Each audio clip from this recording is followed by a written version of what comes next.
អាចមកពីបងមិនដែលប្រាប់អាចព្រោះតែអូនមិនដែលដឹងទើបរឿងដែលកាត់ថ្ងៃនឹងបងត្រូវសោកការព្រោះតែយស្រួនមិនធ្លាប់គិតមិនដែលមានចិត្តគិតដល់ស្នេហាខុសពីរៀមរាលួចបងប្រាថ្នាស្រីឯកឯងយ៉ាងពេលវេលាមិនយោគយល់បងរឹតអំពុលពុលជុំបែរឹតក្រែងខ្លាចអូនស្ងួននាងទាស់ចិត្តធ្វើចិត្តមិនបានក៏យ៉ាងប្រានក៏មិននឹងពេលស្រីដឹងប្រាប់ថារឿងនឹងរត់ត្រឹមមិនធ្វើចិត្តមិនបានក៏យ៉ាងអូនមិនអាណិតខូចចិត្ត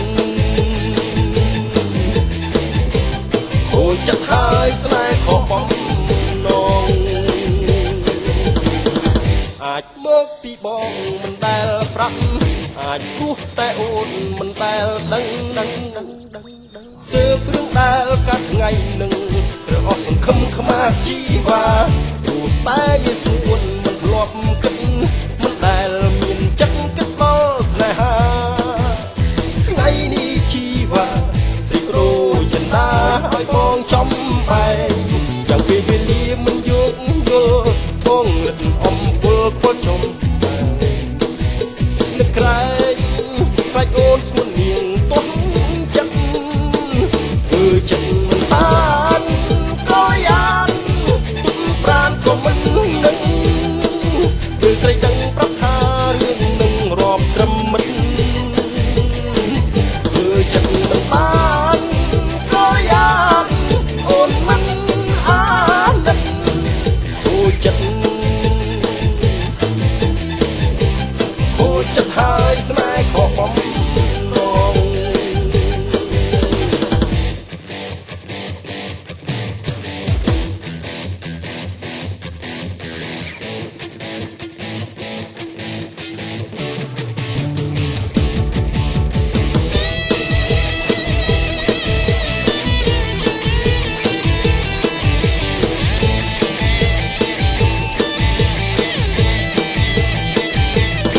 យ៉ាងពេលវេលាមិនយោគយល់បងរឹតអំពុលខ្វល់ចំបែង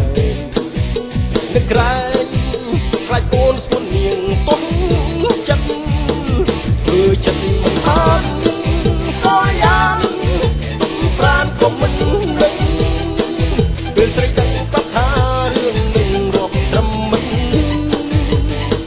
ធ្វើចិត្តមិនបានក៏យ៉ាងអូនមិន